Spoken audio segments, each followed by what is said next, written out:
नमस्कार, आप देख रहे हैं CWB हिंदी न्यूज। विक्रम संवत 2077 शक संवत 1942 आज आश्विन मास के शुक्ल पक्ष की नवमी तिथि, तदनुसार रविवार 25 अक्टूबर 2020। हम अपने दर्शकों का CWB हिंदी न्यूज पर स्वागत करते हैं। आज का विचार, अपने बीते हुए उस वक्त को भूल जाओ जो तुम्हें तकलीफ देता है, पर वो मत भूलो कि उस बुरे वक्त ने तुम्हें क्या सिखाया। रेलवे द्वारा दीपावली पर यात्रियों की सुविधा के लिए बरेली भुज बरेली त्योहार स्पेशल रेलगाड़ियों का संचालन किया जाएगा। ये ट्रेन पूर्णतः आरक्षित होंगी। उत्तर पश्चिमी रेलवे के मुख्य जनसंपर्क अधिकारी सुनील बेनीवाल के अनुसार गाड़ी संख्या 04321 बरेली भुज त्योहार स्पेशल सप्ताह में 4 दिन 25 अक्टूबर से 29 नवंबर तक 21 ट्रिप प्रत्येक सोमवार, बुधवार, शुक्रवार व रविवार को बरेली से सुबह 6:35 पर रवाना होकर अगले दिन सुबह 9:30 बजे भुज पहुंचेगी। इसी प्रकार गाड़ी संख्या 04322 भुज बरेली त्योहार स्पेशल सप्ताह में 4 दिन 28 अक्टूबर से 2 दिसंबर तक 21 ट्रिप प्रत्येक बुधवार, शुक्रवार व शनिवार तथा रविवार को भुज से शाम 5:05 पर रवाना होकर अगले दिन रात 8:35 पर बरेली पहुंचेगी। यह रेल सेवा मार्ग में Milak, Rampur, Moradabad, Amroha, Gajraula, Hapur, Pilkhuwa, Ghaziabad, Delhi, Delhi Sarai Rohilla, Delhi cantt, Palam, Gurugram, Garhi Harsaru, Pataudi road, Rewari junction, Khairthal, Alwar, Rajgarh, Bandikui, Dausa, Gandhinagar, Jaipur, Jaipur Phulera, Narena, Kishangarh, Ajmer, Beawar, Marwar junction, Falna, Abu road, Palanpur junction, Deesa, Bhildi, Deodar, Radhanpur, Santalpur, Samakhiali, Bhachau, Gandhidham, Adipur व अंजार स्टेशनों पर ठहराव करेगी। करनाल मंडल के तहत आने वाले जींद, करनाल और पानीपत के मुख्य डाकघरों को कॉमन सर्विस सेंटर के रूप में विकसित किया जाएगा। डाक डिजिटल इंडिया मिशन के तहत डाकघरों के माध्यम से आम लोगों तक 73 प्रकार की ई सर्विस की योजनाएं लोगों तक पहुंचाई जाएंगी। इसे लेकर करनाल मंडल के SSP रणजीत सिंह ने मुख्य डाकघरों के पोस्ट मास्टर को एक पत्र जारी किया गया है। मुख्य डाकघर में कॉमन सर्विस सेंटर विकसित किए जाने के बाद इसकी एक स्पेशल खिड़की बनाई जाएगी। इसमें जन्म, मृत्यु प्रमाण पत्र, आय, जाति और मूल निवास प्रमाण पत्र, पैन कार्ड के लिए अप्लाई किया जा सकेगा। डाक विभाग के जिला मुख्यालय पर कॉमन सर्विस सेंटर यानी CSC खोलने के बाद यहां जन्म, मृत्यु प्रमाण पत्र अप्लाई कर इसे प्राप्त भी किया जा सकेगा। आय, जाति और निवास प्रमाण पत्र बनवाने के साथ साथ पैन कार्ड, आधार कार्ड, स्वास्थ्य बीमा, जीवन बीमा, वाहन बीमा, व्यावसायिक प्रतिष्ठानों का बीमा कराने की सुविधा भी मिलेगी। डिजिटल सेवा पोर्टल, मोबाइल व डिश रिचार्ज, बिजली bill payment, LIC premium, labour service, e district सेवा और रेलवे टिकट बुकिंग सहित कुल 73 अन्य सरकारी सेवाओं का भी कार्य किया जाएगा। डिप्टी CM दुष्यंत चौटाला ने शनिवार को 7 जिलों की पंचायती राज संस्थाओं की 42 महिला जनप्रतिनिधियों को सराहनीय कार्य करने पर हीरो कंपनी की स्कूटी देकर प्रोत्साहित किया। उन्होंने उत्तरी हरियाणा की 5 जिलों की अछूती रही महिला जनप्रतिनिधियों को जल्दी पंचकुला में सम्मानित करने की घोषणा की। डिप्टी CM ने शनिवार को भिवानी, चरखी दादरी, जींद, हिसार, सिरसा, फतेहाबाद, कैथल समेत 7 जिलों की पंचायती राज संस्थाओं की महिला जनप्रतिनिधियों को संबोधित करते हुए कहा कि राज्य सरकार ग्रामीण क्षेत्र तथा महिलाओं के विकास एवं उत्थान के लिए लगातार प्रयास कर रही है। पंचायती राज संस्थाओं के चुनाव में महिलाओं को 50% आरक्षण दिया जाएगा। देश में कोरोना मरीजों का आंकड़ा 78,63,139 हो गया है। राहत की बात यह है कि इनमें से 70,74,807 लोग ठीक हो चुके हैं, जबकि 6,68,470 मरीजों का अभी इलाज चल रहा है। पिछले 5 दिनों में आंकड़ा देखें तो रिकवरी रेट में 2% का इजाफा देखने को मिला है। 19 अक्टूबर को 87% रिकवरी रेट था, जो अब बढ़कर 89.74% हो गया है। देश में आंध्र प्रदेश का रिकवरी रेट सबसे बेहतर यानी 95.22% है। पंजाब के होशियारपुर में 6 साल के बच्चे के साथ रेप और फिर हत्या का मामला तूल पकड़ता जा रहा है। भाजपा ने राहुल गांधी और कांग्रेस से सवाल पूछा तो राहुल खुद के बचाव में उतर आए। भाजपा की तरफ से वित्त मंत्री निर्मला सीतारमण ने कहा, जहां आपकी सरकार नहीं है वहां अगर रेप होता है तो उसके खिलाफ आप भाई बहन गाड़ी में बैठकर पिकनिक की तरह प्रदर्शन करने चले जाते हो, लेकिन होशियारपुर नहीं, क्योंकि वहां कांग्रेस की सरकार है, इसलिए आप उस पर एक बात भी नहीं बोलेंगे। ऐसा क्यों? हर मुद्दे पर ट्वीट करने वाले राहुल जी ने होशियारपुर में बच्ची से हैवानियत पर एक भी ट्वीट नहीं किया, जबकि इस घटना को 3 दिन हो गए हैं। इस पर राहुल गांधी ने ट्वीट करके जवाब दिया, लिखा, यूपी के विपरीत पंजाब और राजस्थान की सरकारों ने ये इनकार नहीं किया कि लड़की के साथ बलात्कार हुआ है, उसके परिवार को धमकाया नहीं और ना ही न्याय के रास्ते में रुकावट पैदा की। अगर वे ऐसा करते तो मैं वहां भी न्याय के लिए लड़ने जरूर जाऊंगा। जम्मू कश्मीर में आर्टिकल 370 की बहाली के लिए पीडीपी और नेशनल कॉन्फ्रेंस ने मोर्चाबंदी शुरू कर दी है। शनिवार को पीडीपी की मुखिया महबूबा मुफ्ती की श्रीनगर वाले घर पर people's alliance for Gupkar declaration के सदस्यों ने बैठक की। इसमें नेशनल कॉन्फ्रेंस के अध्यक्ष फारूक अब्दुल्ला को इस गठबंधन का अध्यक्ष और महबूबा मुफ्ती को उपाध्यक्ष बनाने पर सहमति बनी। बैठक में उमर अब्दुल्ला भी शामिल हुए। पीपुल्स कॉन्फ्रेंस के अध्यक्ष सज्जाद लोन ने बताया कि 1 महीने में दस्तावेज तैयार किया जाएगा। इसके जरिए हम उन झूठों के पीछे के तथ्य पेश करेंगे जिनका प्रचार किया जा रहा है। यह जम्मू कश्मीर के लोगों को श्रद्धांजलि होगी जिनकी बदनामी हो रही है।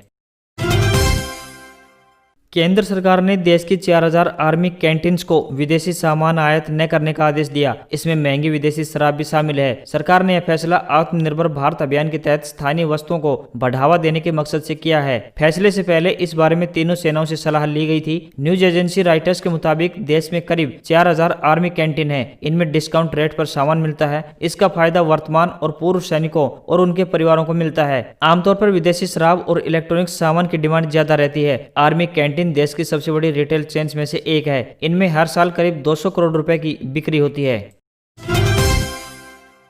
प्रधानमंत्री नरेंद्र मोदी ने शनिवार को वीडियो कॉन्फ्रेंस के जरिए गुजरात में 4 विकास योजनाओं का उद्घाटन किया। इनमें paediatric heart hospital, Girnar ropeway, Ahmedabad के सिविल अस्पताल में मोबाइल ऐप फॉर टेलीकार्डियोलॉजी और किसान सूर्योदय योजनाएं शामिल हैं। मोदी ने कहा कि किसानों को रात के बजाय जब सुबह यानी 5 बजे से लेकर रात 9 बजे के दौरान 3 फेज बिजली मिलेगी तो ये नया सवेरा ही तो है। मैं गुजरात सरकार को बधाई दूंगा कि बाकी व्यवस्थाओं को प्रभावित किए बिना ट्रांसमिशन की बिल्कुल नई कैपेसिटी तैयार करके ये काम किया जा सकता है। खेती के लिए दिन में बिजली सप्लाई देने के लिए गुजरात सरकार ने हाल ही में किसान सूर्योदय योजना का ऐलान किया था। इस स्कीम के तहत किसानों को सुबह 5 बजे से लेकर रात 9 बजे तक बिजली मिलेगी।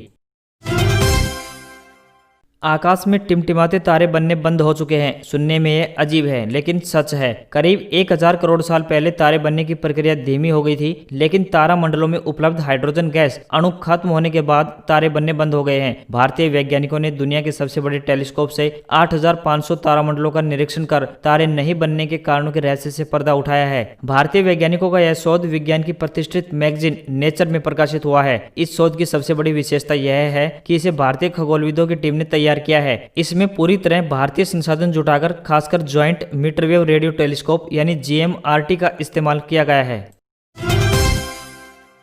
आईपीएल के 13वें सीजन के 42वें मैच में कोलकाता नाइट राइडर्स ने दिल्ली कैपिटल्स को 59 रन से हरा दिया। टॉस हारकर बल्लेबाजी करते हुए कोलकाता ने 195 रन का टारगेट दिया। जवाब में दिल्ली 9 विकेट पर 135 रन ही बना सकी। वरुण चक्रवर्ती ने अपने आईपीएल कैरियर का सर्वश्रेष्ठ प्रदर्शन किया। उन्होंने 4 ओवर में 20 रन देकर 5 विकेट लिए। इस जीत के साथ कोलकाता ने प्लेऑफ के लिए अपना दावा और मजबूत कर लिया है।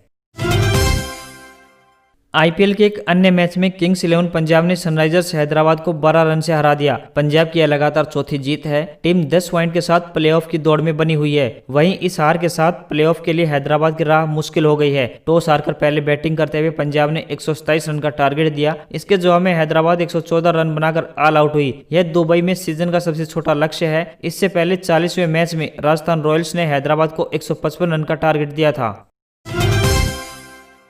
कोरोना महामारी के कारण सरकार ने कई बार 2018-19 इनकम टैक्स रिटर्न फाइल करने की अंतिम तारीख आगे बढ़ाई है। इसी के चलते 2018-19 के लिए टैक्स रिटर्न 30 नवंबर तक फाइल किया जा सकेगा। केंद्र सरकार ने देरी से आईटीआर फाइल करने पर लेट फीस वसूलने की व्यवस्था की है। आयकर कानून की धारा 234A के तहत करदाता को टैक्स की राशि पर 1% की साधारण दर से हर महीने ब्याज चुकाना होगा। इसके अलावा अगर कोई 30 नवंबर के बाद और 31 दिसंबर से पहले आईटीआर फाइल करता है तो उससे 5000 रुपए लेट फाइनिंग की वसूली की जाएगी। वहीं अगर रिटर्न 31 दिसंबर के बाद फाइल किया जाता है तो करदाता को 10,000 रुपए लेट फीस चुकानी होगी। ऐसे करदाता जिनकी आय 5 लाख रुपए से ज्यादा नहीं है उनको लेट फीस के रूप में मात्र 1,000 रुपए ही देने होंगे। अगर आप इनकम टैक्स नहीं भरते हैं तो आयकर विभाग आपको नोटिस जारी कर सकता है।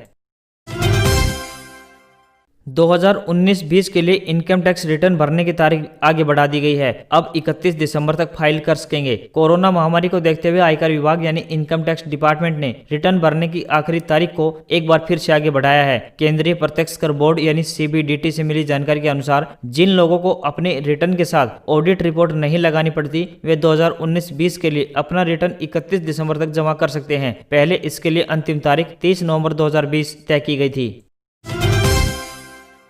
व्हाट्सएप में आए नए फीचर्स, एडवांस सर्च से लेकर ऑलवेज म्यूट तक इस महीने आए नए 4 फीचर। अब लैपटॉप से भी होगी वीडियो कॉलिंग। व्हाट्सएप अपने बिजनेस ऐप पर जल्दी ग्राहकों को शॉपिंग करने का मौका देगी। व्हाट्सएप वेब यानी डेस्कटॉप, लैपटॉप पर भी वॉइस और वीडियो कॉलिंग शुरू करेगी। व्हाट्सएप हमेशा यूजर्स की जरूरत के हिसाब से फीचर्स अपडेट करता है। इस महीने अब तक इस ऐप में कई फीचर्स आ चुके हैं। ऐसे में यदि आपने अब तक अपने व्हाट्सएप को अपडेट नहीं किया है तब इसे जल्दी से अपडेट कर लें। हालांकि कई फीचर्स अभी सिर्फ बीटा यूजर्स के लिए रोल आउट किए गए हैं।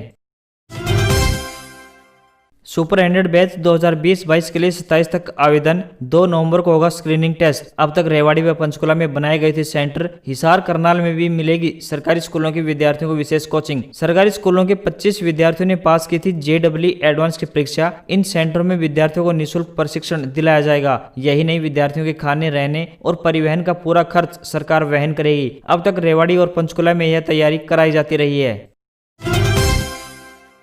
चीनी कंपनी इन्फिनिक्स ने भारतीय बाजार में इन्फिनिक्स हॉट 10 स्मार्टफोन का लो बजट वेरिएंट लॉन्च कर दिया है। फोन में 4GB रैम और 64GB ऑनबोर्ड स्टोरेज का कॉम्बिनेशन दिया गया है। इसकी कीमत 8,999 रुपए रखी गई है। कंपनी इसके 6GB रैम और 128GB ऑनबोर्ड स्टोरेज वेरिएंट को पहले ही लॉन्च कर चुकी है। स्मार्टफोन के स्पेसिफिकेशन में दूसरे बदलाव नहीं किए गए हैं, यानी इस फोन में 5200 mAh की बैटरी और मीडियाटेक हीलियो G70 प्रोसेसर मिलेगा। इसमें क्वाड रियर कैमरा सेटअप दिया गया है। इस स्मार्टफोन की बिक्री 29 अक्टूबर गुरुवार को दोपहर 12 बजे शुरू होगी। इस फोन को फ्लिपकार्ट से खरीद पाएंगे। फोन को amber red, moonlight jade, obsidian black और ओशन वेव कलर ऑप्शन में खरीद पाएंगे। फोन के 6GB रैम और 128GB स्टोरेज वेरिएंट की कीमत 10,999 रुपए रखी गई है। और अब बात आज के इतिहास की। संत ज्ञानेश्वर का निधन 25 अक्टूबर 1296 को हुआ। प्रसिद्ध अंग्रेजी कवि, निबंधकार, इतिहासकार तथा राजनीतिज्ञ लॉर्ड मैकाले का जन्म 25 अक्टूबर 1800 में हुआ। स्पेन के ख्याति प्राप्त चित्रकार पाब्लो पिकासो का जन्म 25 अक्टूबर 1881 में हुआ। भारत में पहले आम चुनाव की शुरुआत 25 अक्टूबर 1951 में आज ही के दिन हुई। भारतीय गीतकार और कवि साहिर लुधियानवी का निधन 25 अक्टूबर 1980 में हुआ। मेघालय के पहले मुख्यमंत्री कैप्टन संगमा का निधन 25 अक्टूबर 1990 में हुआ। और अंत में प्रसिद्ध हास्य अभिनेता जसपाल भट्टी का निधन 25 अक्टूबर सन 2012 में आज ही के दिन हुआ था।